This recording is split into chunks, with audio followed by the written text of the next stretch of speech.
Everyone, welcome back to my channel. और अभी बज रही है शाम के 6:02 हो रहे हैं और हमारा सडनली प्लान बनता है कि हम जाएंगे संकट मोचन हनुमान जी के मंदिर। तो व्लॉग को एंड तक ज़रूर देखें, हम कैसे जाते हैं और क्या क्या करते हैं, इस व्लॉग को एंड तक ज़रूर देखें। Stay tune. और ये रहा मेरा आज का आउटफिट। मैंने पहन लिया है आज सूट और मैं हो गई हूँ रेडी और मैंने लगाए इयर भी आज। फिर मुझे मिल जाती है बस और मैं बैठ जाती हूँ बस पे। बस से उतरने के बाद व्यू कुछ ऐसा होता है सामने, और इवनिंग में व्यू बहुत ही प्यारा लग रहा था और वेदर भी प्यारा हो चुका था। वेदर बहुत ज़्यादा प्लेजेंट हो रखा था। उसके बाद हम दोनों सिस्टर्स उतर जाते हैं और यहाँ से चल पड़ते हैं थोड़ा पैदल आगे, क्योंकि हमें जो बस मिली थी वो हाफ तक मिली थी। उसके बाद हमें एक और बस लेनी थी मंदिर के लिए, क्योंकि हमारे घर से जो डायरेक्ट बस नहीं मिलती है मंदिर के लिए। तो बस मिलने के बाद हम पहुँच जाते हैं श्री हनुमान जी संकट मोचन।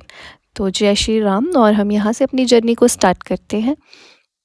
तो सामने देखो व्यू कितना प्यारा हो रहा था। यहाँ से सारा शिमला का व्यू दिखता है और यहाँ से जाखू टेम्पल भी दिखता है और हनुमान जी की मूर्ति भी दिखाई देती है। तो ये स्टेयर्स का सफ़र जो स्टार्ट हो चुका था, स्टेयर्स उतरने के बाद अब मंदिर हमारे काफ़ी नज़दीक था। तो जो स्टेयर्स थी हमने उतर दी सारी, और स्टेयर्स उतरने के बाद हम जाते हैं सामने।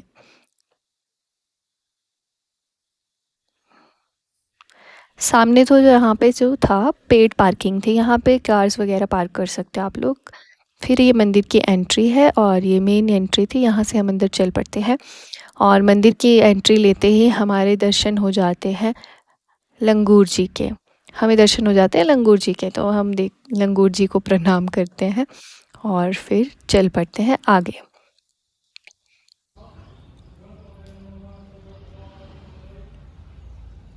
यहाँ बहुत सुकून मिला आकर। जैसे ही एंट्री ली, बहुत टेम्पल्स में जो बेल्स की साउंड होती है, इससे अलग ही फील आता है, कुछ प्रसाद मिलता है। और फिर हम चलते हैं आगे मेन मंदिर की तरफ।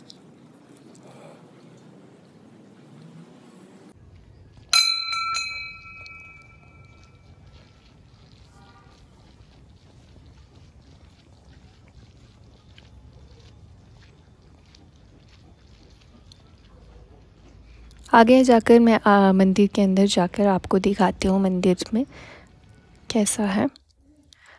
तो ये रहा राम दरबार, ये भी राम दरबार। जय श्री राम। और उसके बाद आरती शुरू हो जाती है। जैसे पंडित जी हमारा ही वेट कर रहे हो कि हम लोग आएँ और आरती शुरू करें।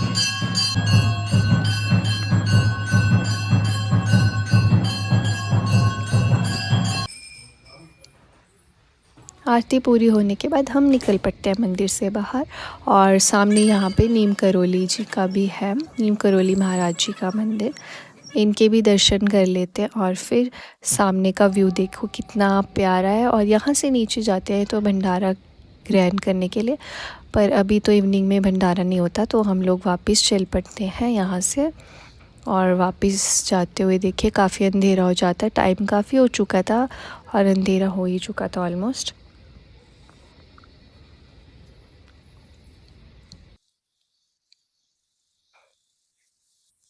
तो ये परिक्रमा करने के बाद यहाँ से हम एग्ज़िट लेते हैं, ये मेन मंदिर का जहाँ पे आरती हो रही थी, यहाँ से बाहर निकल जाते हैं। आरती कंप्लीट हो चुकी थी तो एग्ज़िट ले लिया था हमने।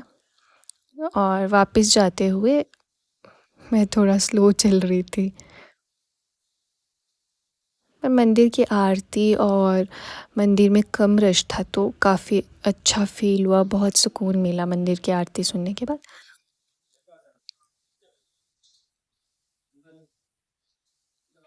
और फिर जब हम एग्ज़िट ले रहे थे तो फिर यहाँ पे है शिव जी का मंदिर भी है, तो हम शिव जी भगवान जी के मंदिर में भी दर्शन कर लेते हैं।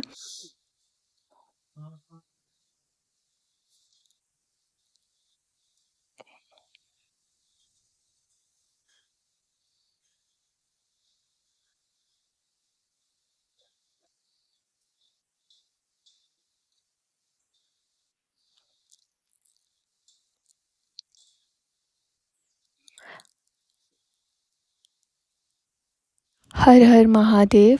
जय शिव शंभू। और भगवान सबकी रक्षा करे, सबकी मदद करे, सबको आगे लाइफ में अचीव करने में हेल्प करे, सबको सक्सेस दिलाए।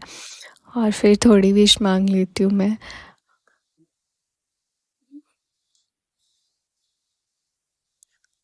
राम राम। और यहीं से ये सफ़र ख़त्म होता है। उसके बाद हम चल पड़ते हैं बाहर की तरफ, और बाहर की तरफ जाते हुए मैं आपको बता देती हूँ कि यहाँ से नीचे की तरफ है जो पार्क भी है।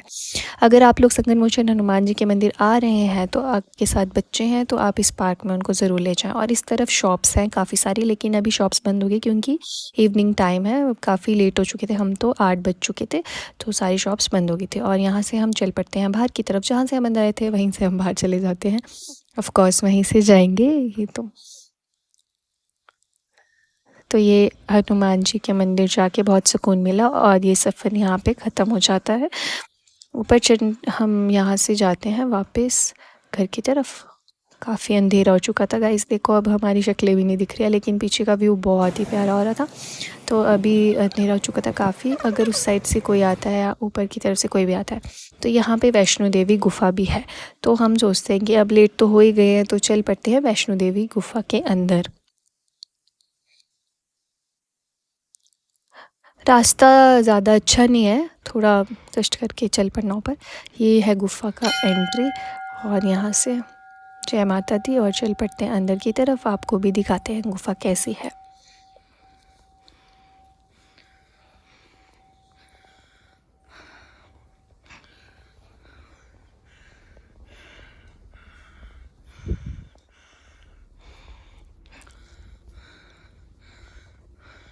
गुफ़ा ज़्यादा लंबी नहीं है पर बहुत अच्छी है, और अंदर वैष्णो देवी माता जी की पिंडी को रखा हुआ है, वो भी आपको दर्शन करवाती हूँ मैं। तो स्टे ट्यून, ब्लॉग पॉइंट तक ज़रूर देखें। और देखो जैसे ही हम मंदिर में पहुँचते हैं, बहुत ही मतलब इतना अच्छा लगता है, सुकून मिला यहाँ पर आकर गुफ़ा के अंदर। और मानो पंडित जी भी हमारा ही वेट कर रहे हो आरती के लिए। जैसे ही हम पहुँचते हैं आरती स्टार्ट हो जाती है, और आप भी आनंद लीजिए इस आरती का।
घंटी की आवाज़ अभी भी कानों में गूंज रही थी और मन में एक अजीब सी शांति थी। हमें प्रसाद मिल जाता और हम गुफ़ा से बाहर आ जाते हैं और काफ़ी टाइम हो चुका था। 8:18 हो चुके थे और अंधेरा भी काफ़ी ज़्यादा हो चुका था। लेकिन उस जगह की पॉजिटिविटी थी वो अभी भी वैसी थी। अब हम घर की तरफ चल जाते हैं और लास्ट में momos is must. Thanks for watching my vlog. अगर आपको मेरे व्लॉग्स पसंद आते हैं तो मेरे चैनल को सब्सक्राइब करें और वीडियोज़ को लाइक करें। Bye bye.